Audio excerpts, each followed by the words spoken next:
Lazy content alert. This is my year 2 channel update, mostly just going to be me babbling, so I'll put some random DBD content in the background for you to enjoy. Please feel free to skip to whatever part you're interested in using the YouTube chapters. I'll also answer any questions in the comments, so feel free to leave one there and I will get to it, maybe. First things first, huge thank you to anyone who watched my videos. I love you. You are appreciated. You are loved. Even if you left a comment that's like, skill issue, you're trash, I hate you, you left a comment. So that's good enough for me. I really do appreciate everyone who's watched my videos, watched my streams, is in my Discord, anyone in the community. Thank you so much for watching and supporting me. All right, year in review. What did we do this year? Not as much. The first year I made 79 videos and got 10,000 subscribers. This time I made 24 videos and got 7,000 subscribers. Am I happy with this? Not really, but I was unemployed when I started this channel, so I had a lot more time to work on videos. I mean, I just gotta be realistic. Like, the full-time job, it's just hard to make videos. I'm sorry. I also moved in January and I got married in July, so I've been really busy, and 2 videos a month seemed like a lot for how much free time I actually had. But this was also the year of Twitch. There are 53 VODs on the VOD channel. There was streams every single week. If you're starving for Killer Whale content, go watch a VOD. There's 53 of them. They have chapters. Go look at them. They also have these cool news segments that you should watch. They are incredibly informative and important to learn about the lore of what happened that week in DBD.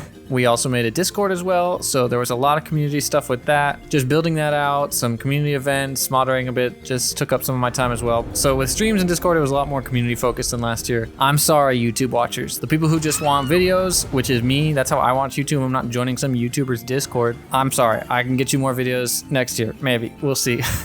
Also, this year's videos, there were a lot of stream highlights. I know that that's not everyone's favorite. You'd rather have high edited content. That stuff just takes a long time. It's a little bit more daunting. It has to be written. So I want to do more of that this year, but stream highlights were just a little easier. I am proud of the stream highlight videos. I think they're all funny, and I don't think they're just like an ultra lazy recap. So give them a chance if you haven't. But I understand that a lot of people just play this game a lot. They don't want to watch more gameplay. They want to see like a take on gameplay. I totally get that. But I appreciate anyone who watched anything. Channel direction for year 3. Although we had streams every week this year, I am tired, and we are stopping at the end of October. I'm just tired. I'm sorry. I tried to make every single stream like kind of an event, kind of worth showing up to. It's not just me playing how I do normally offline. This plus a full-time job and marriage equals not a lot of like written videos, mostly stream highlights and planning for the weekly stream, getting build ideas or technical stuff or making sure people could pay 10,000 whale coin to play the Trapper ASMR. That was a lot of work. It was really hard. So although I love doing all the streams, I'm not super happy with how many videos I put out. So that's why I'm going to take the last 2 months off and just work on videos. Let's get YouTube going again. I'd also like to do some best of compilations, end of year compilations. I have a lot of footage just laying around. So we will return to streaming in the new year. That's not to say there won't be any streams, but just not the weekly ones. I'm tired. I'm sorry. I love hanging out with everyone who comes to the streams. I appreciate all the chatters, and I appreciate if you just watch the VODs. If you're a Europe weenie and you watch all the VODs, I appreciate you too.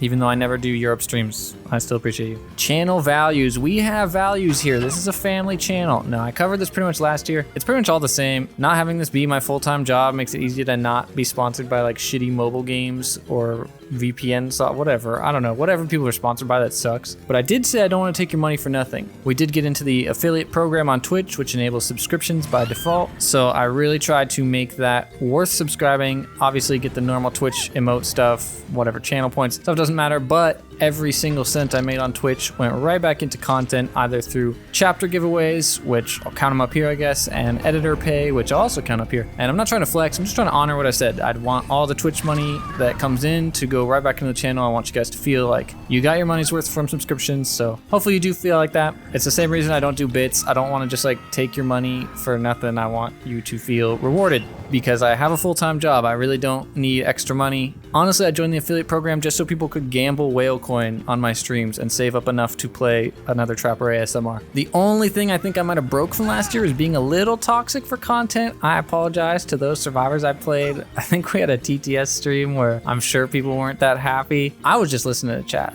I wasn't being toxic. And then of course, occasionally I was a tombstone enjoyer, but using items that are just in the game, how toxic can it really be? How toxic can it really be to murder someone instantly off hook? Anyway, I apologize to those survivors. I'll try not to do that. Mistakes, corrections from last year. Not too many of these this year, honestly, probably because I made less videos, so that's a lot easier. One I have to go back to from the previous year was the Dead Hard nerf. After they announced it, I kind of did a little analysis video and I was like, I don't really see how it's going to be different. You can still use it on a palette, you can still use it on a window, blah, blah, blah. I wasn't quite sure how it worked. And then when it came out, no one knew how to use it. And I was like, oh shit, it's dead. And then it was not dead. People learned how to use it and they started using it exactly the way I said they would in my kind of theory video. So I should have just stuck with my guns and been like, yeah, this new Dead Hard is also really good. Finally, they did change it and I am very happy with the no first chase Dead Hard. I think that helps games quite a bit. I really don't mind the second chase Dead Hard and I don't wait it out anymore, which was my least favorite thing. My most contentious video this year was one on behaviors, design choices. There's not much to like argue about here. It's an opinion piece. So if you disagree, like that's that. There's no objective truth to design or aesthetics really. I did want to say I was probably a little too hard on Wesker and Knight. Knight is cool enough. I just don't think he's like full horror, but he's definitely cool enough for like his own original chapter. Like I wouldn't really complain. It was just that he was in a string of like not the best for me. And then Wesker, I was just saying he doesn't work in the DBD gameplay loop, which is like chases. So I think the killer should be like intimidating or scary in chases. And this dude literally just looks like he's from the Matrix. I don't really care if he's cool in Resident Evil. All the Resident Evil fans are like, oh, Wesker dodges bullets, dude. Like, Wesker's so intense in the games. I'm like, dude, I didn't play the games. I played DVD. I'm running him around a pallet, and he looks like a Matrix cosplayer. So it'd be like the same as like Patrick Bateman. I love him in American Psycho. Don't think he would work in DBD. That's all I was trying to say. But Wesker is very fun, and that's the most important thing. So good gameplay can always carry you, even if your aesthetic design is not my favorite. And all his voice lines, this guy's like a total nerd. I'm sorry, Resident Evil fans. You're just not going to convince me he's cool. I'm sorry. And then Skull Merchant, of course, I think I should have been harder on. I think that's the mistake I made in this video. I should have been meaner to Skull Merchant. On the tough game analysis, some people are like, yeah, this was still impossible. Even if you corrected all these mistakes, you still would have lost. As if Momo 7th isn't on like a fucking 1500 blight streak by now. I'm not gonna argue with you guys. True Talent's channel is right over there. You can go complain about Killer all day. I just am not really gonna do that, sorry. This game was very winnable with a few mistake corrections. On When It Rains, It Pours, some people are like, you are bad. This gameplay is bad. That's kind of fair. I did play bad this game. I was pretty distracted at that point. I was hoping that the analysis video might have bought me some grace. Like, hey, look, I do analyze my games and I do admit I could be better, but I realize not everyone watches every video of mine. The point wasn't really that I lost, it was that I think that haste and endurance meta is just very unfriendly to newer killers that don't know why they lost, which I said in the beginning of the video. I thought that might have bought me some commenter grace, but skill issue. This video is mainly about, I just think the game's getting way too complicated and it feels quite bad if you don't know what's going on. Like a new player wouldn't. Twins and Singularity, I made a video on like how much I was struggling my first time playing them, but I did go back and start enjoying them. They just have a very rough learning curve, so I just want to get that out there. You know, you can really dig into Twins and Singularity and they do start getting fun, at least for me. On the opposite spectrum, Freddy and Pig still suck.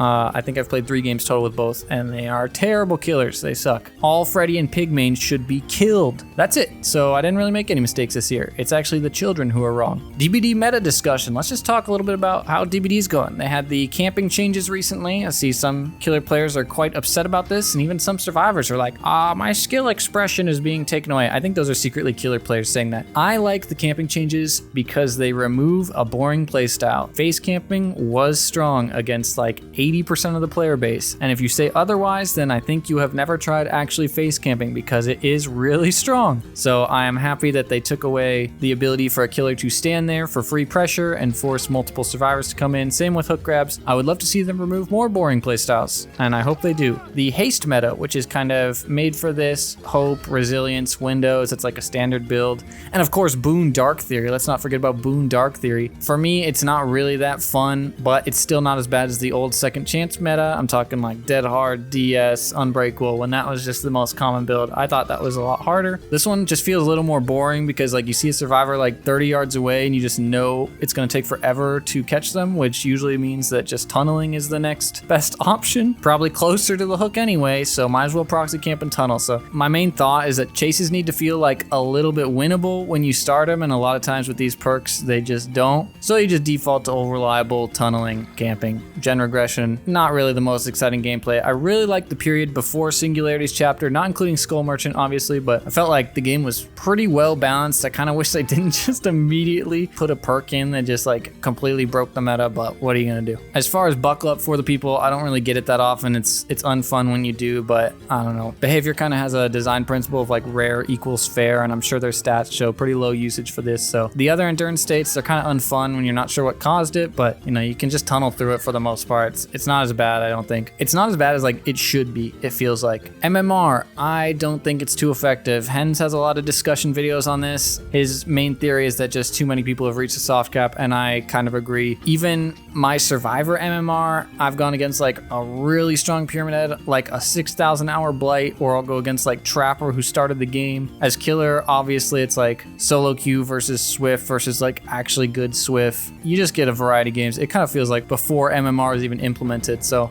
unfortunately that means my Killer guides are a little outdated, but I don't really believe in MMR anymore. I'm not going to say like, oh, these are high MMR survivors. It seems like sometimes you get hard games, sometimes you get easy games. I don't know. Probably how the game should be anyway. I don't really know why they added the system. The game future, there's now 33 killers. I don't know how long they can keep it going. This is my biggest concern. I think the game's just getting so complicated. I definitely think they should look at like a free-to-play model, or at least unlock some old killers or perks or whatever, because it's going to just start being veterans playing veterans, and it's going to get really stale and boring, and no new players are coming in. So I don't know.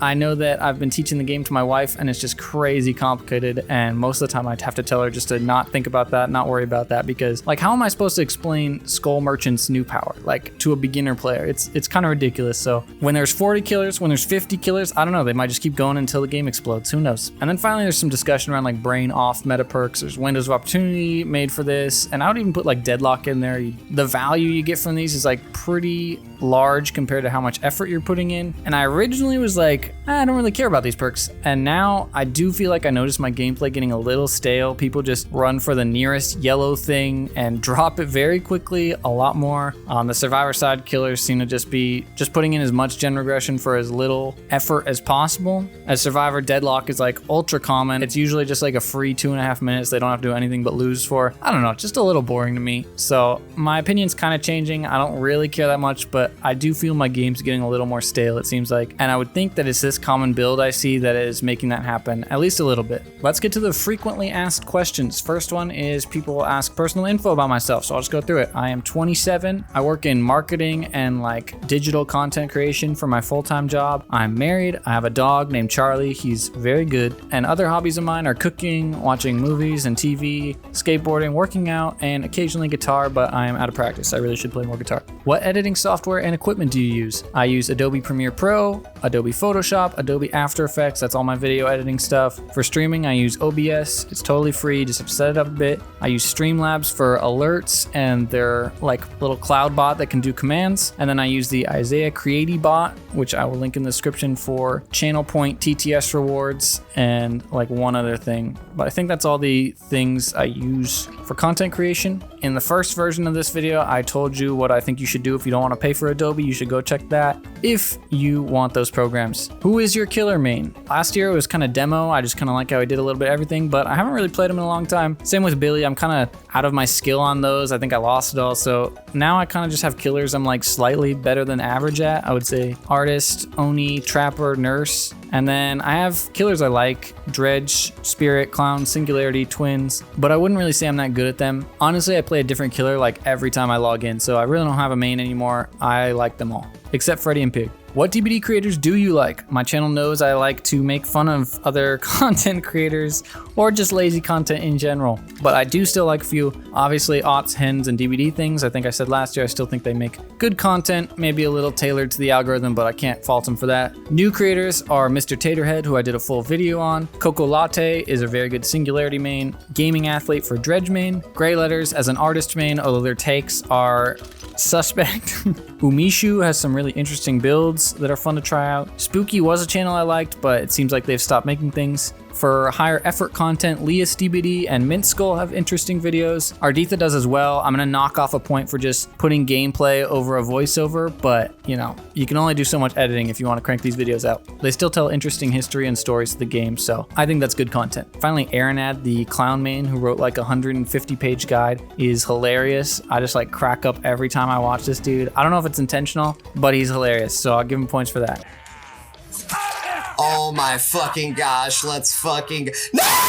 What changes do you want to see in DBD? I think they did a really good job this year with the survivor bots, the custom games with bots, the anti-face camp, no hook grabs, the perk search bar, so I was actually really happy with all the things they pulled off this year. I would really like a party up feature to stay with a solo queue squad that you like, and killer bots to explore maps as survivor, even just trapper bot to explore maps would be good enough. And then of course FOV slider, but that is coming. Not soon enough. Hopefully very soon. Do you think the game is killer or survivor sided? I think it's pretty killer sided. Maybe at the top level, it's closer to balanced, but I still would say killer overall. I'm probably gonna make a big video on this, so no need to argue with me in the comments just yet. How do you not get tilted playing this game? I have a lot of hours, so I just don't really get tilted anymore. You just kind of get used to it after a while. But also playing on stream keeps me honest because I don't want to just like rage in front of, you know, however many people are watching. I would be embarrassed to do that. I do still get annoyed sometimes offline, but it's pretty rare. I think you kind of just got to get used to it. If you don't like being occasionally bullied, do not play DBD. Do you have a Discord? We do now. It's a very nice community. The link's in the description. You should join, as long as you're not a dick. Can you do more streams? I started streaming every Thursday this year and it was really fun, but I'm totally burnt out on it. I'm gonna take a break, but I will be back January, maybe. Or maybe I'll just keep making videos. I don't know. I probably stress over like stream quality more than I should. I know that viewers said they would watch me doing whatever, but I really want each stream to be good. That's just a personal thing, so they stress me out. I don't know. Sorry. Are you actually good at this game? I think I asked this last year and I have pretty much the same answer, although I'm probably worse at this game now than I was last year. I just had way less playtime this year. I think I have a little more knowledge, but I was honestly probably better at this point last year at both Killer and Survivor. So am I actually good? This is gonna sound like coping, but I kind of hate how boring winning is in this game, especially for Killer. It's like get your gen perks, get your 3-gen, tunnel, and camp. So I lose a lot trying to win in like other ways or with stupider builds. Chat is often like begging me to camp the last Survivor, but I just don't really care. I don't want to play like that. I don't like the really boring ways that you can win as Killer. When I have to do it like for adepting or something, I can do it, but that doesn't mean I want to. I'm also just generally terrible on stream. I thought that it would translate because I had like practice talking and playing for all my recording videos, but it really doesn't. I don't know. I get nervous. I whiff swings way more often. I'm constantly checking chat. I have way too many distractions. So in conclusion, I think I know how to win still. It's just not really what I enjoy in the game, and it hasn't been for a while. Mostly I enjoy like getting good power usage or getting build value, and those definitely don't always translate to winning. Are you burned out on DBD yet? I'm getting a little bit tired of Killer lately. A lot of times it's just like pre-drop pallet, run with your 3% around it, finally get down, DC. I don't know, it's just like the same thing every time. So I've been trying to play some other Killers, weird builds. As for Survivor, I'm actually still enjoying it a lot. I think Mr. Taterhead's map guides really help me try to learn more about it. I think there's always more you can learn on Survivor, even though people will pretend it's simple. And I've been having a lot of fun relearning Survivor on controller, where the movement is a bit more fluid. So I do still like the game overall. Would you ever play comp? Hell no, and I'm not good enough anyway. I do enjoy watching it a bit though. Will you branch out to other games on stream? Probably not at my channel size. I know that there are people who would watch, and I appreciate you so much, but I am a DBD channel with 17K subscribers. It's probably gonna stay DBD focused for a while. I still have a lot of DBD stuff I wanna do. Twitch and streaming is also like a little bit stressful for me still, so games that I would play like to relax, like story mode games, I don't know if I wanna play those on stream. We'll see, I don't know. So I'll just say, possibly, I will branch out to other games. All right, let's get to content creation advice. If you do not run your own channel, if you do not care about YouTube, Twitch meta, then you can just skip the rest of this video. Go ahead and ask your question in the comment if you have one. So last year I talked a lot about YouTube stuff. All of this is still true. I think it is good advice. I wouldn't take any of it back. I haven't changed my editing style too much. The only thing I have looked at on YouTube is shorts or branching out to TikTok. And I eventually decided not to do that. I just don't like them. I don't like compressing my video to a vertical format. it, and I don't like just high speed, short attention span content that much. But if you want to do that, it seems like a lot of people have had success bringing people to a main channel through TikTok or YouTube Shorts. Just know that you're probably getting an audience that maybe has a shorter attention span, maybe is a bit younger, and maybe is a bit stupider if you're doing TikTok. That's what I've heard. I don't know. I'm just saying what I've heard. YouTube Shorts are just not going to be for me.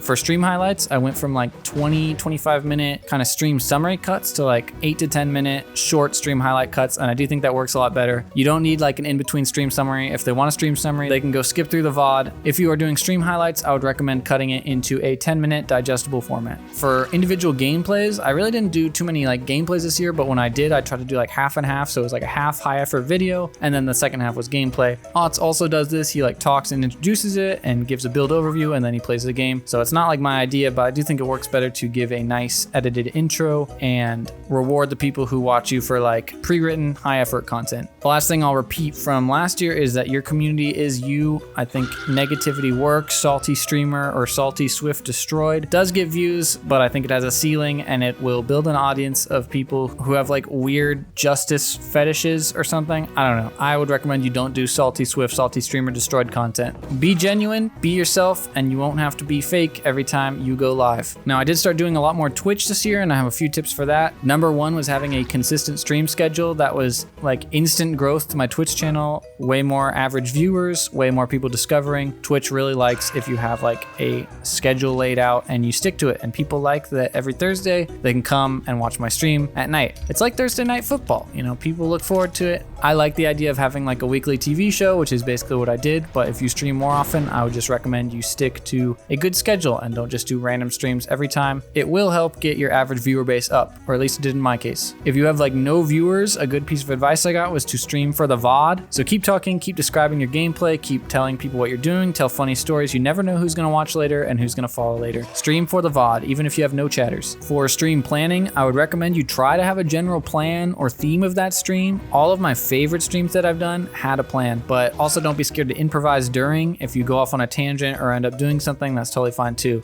I think only a few times this year did I log in just like, I don't know what we're doing tonight. We're just gonna play Killer. And I do think that it helps have a lot more cohesive stream. It helps you kind of focus in and have a goal and stick to it, and that creates better content. So I would recommend that you pre-plan out your streams a little bit. If you're doing like 3, 4, or 5 streams a week, obviously you can't make plans for all of those, but maybe have like a special stream day or something where you do something a little bit more focused. Any streamer will tell you this, although there's definitely a place for like comfort, just hanging out streams. I think people also really like to watch something that they think effort has gone into. If you are a skill player, like you were known for your skill on a certain killer or your skill in Survivor, you will probably play worse on stream. I would just be prepared. You'll have a lot of distractions. The stream could be breaking. You'll have chat. You'll have alerts going off. You just won't hear as well because you're talking. So if you're a skill player, I would just be prepared to be a little worse. Maybe that's just me, but I think it's almost impossible to not be a little bit distracted while you're streaming. And in Dead by Daylight, that can often mean missing extremely obvious things. If you have a thin skin, you should probably not do Twitch. People will comment. People will say things about how you play. People will backseat. If you get annoyed easily, I wouldn't do it. Just try to remember everyone's having a good time. My chat makes fun of me all the time, and I know it's all in good fun. This is just my little word of warning. Some people do not like that, and if you are one of those people, I would recommend to not do Twitch or get a lot of moderators so you can delete all the comments and have your own little echo chamber. Putting your TTV in your username, this happens a lot in DBD. I would recommend no. Ultimately, it's your call. I just think that the people who come to your stream are probably going to be salty, and I think that's just like not the best. It's like, oh, look at this salty chatter. Oh, look at another salty chatter. Like they'll just keep coming. And if you're a low stream viewer, they'll probably make fun of you too. Benjo had a really good video on this where he logged in on an alt and had a bunch of toxic people make fun of him for having 0 viewers and stuff, which is really lame. I also don't do it because I don't want people to go to the stream, rewatch the VOD, and find out I was talking shit, which I always do. So I don't like TTV in the username, but if that's how you want to advertise yourself, you do you. I would try not to be toxic for content, and I say this just because it's really easy to be toxic for chat. I don't know, you get egged on, you get mob mentality, and all of a sudden you're just like tunneling baby Dwight out and you don't even know what's happening. So just be careful. I still did it a few times. Try not to just do toxic shit in a game for content. I think it's just a bad thing. This is my recommendation, okay? You can do whatever you want, but that's my recommendation. Don't do anything you would want to unlist a VOD for. So if you're like raging or saying sus stuff or going on like a weird tangent or being toxic in the game, whatever. If you would feel embarrassed posting that on like a YouTube video, then don't do it on a live stream just because you can delist the VOD. Just my advice. Lastly, for Discord, if you're making a Discord for your community, I had someone else set it up for me because I didn't know what I was doing. It's kind of complicated. I would recommend you get a friend that knows what they're doing if you have no idea. Otherwise, you're gonna have to do a lot of research. For Discord, you have to moderate a bit harder than YouTube and Twitch. I don't really moderate my comments too much on either of those, but I do have a few moderators for Discord just because it can quickly snowball out. Like if you have like friends in real life and you make edgy jokes and you guys are cool with each other, that's one thing. But when people do it in a Discord, you just do not know who's behind that screen. You don't know if it's genuine, if they're joking. So I would just say hard no on it. Have a community that if they leak screenshots, there will literally be nothing bad because people will blame you for what's in your community Discord. Don't be afraid to warn or ban people who are not necessarily breaking the rules, but are just killing the vibe consistently. These are usually just like nerds who like correcting people all the time or who are just really negative, or people just don't want to talk to them. So just ban them. Like no loss, dude. At first I was like really worried, like I want everyone to have a fair shot in my community. And now when someone's like consistently aggressive or annoying or negative, I'm like, man, just shut up, just leave. Okay, we don't want you in here. Easily replaceable with someone who wants to be here. Finally, for Discord, I would be very picky with your mods. I picked all mods over 23, which I stand by as a good decision. There's not much to this. Just be careful who you select because they kind of set the vibe for the whole server as well. Finally, be active. I try to consistently be involved in the community, be talking. If you're a huge content creator, you probably don't need this, but if you're a huge content creator, I don't know why you're listening to a 17K subscriber channel about Discord creation advice. I don't know. What are you doing here? You already succeeded. So that's my advice for all content creation. I hope you get something out of it. If you are working on your own stuff, there's a lot more YouTube advice in year one that you should check out if you want, and I would stand by pretty much all of it. All right, I think that wraps up our YouTube recap. To summarize, we will be working on more videos. We will be doing a little less streaming, and we will try to have some high effort videos coming out. Hopefully, unless something else comes up in my life that I have to deal with, which it might. Thank you again so much for watching, supporting, subscribing, viewing, following, sharing, whatever you do. Thank you so much. I appreciate all of you. Look again at the Discord if you want to join a cool community. We are all very cool here. Cool being a relative term. I'll be doing like an Ask Me Anything in the comments. If you have a question, put it in. I'll respond. I'll read every comment. I already do that anyway. And here's to a great year. Thank you so much for the support. I love you. I love you. I love you.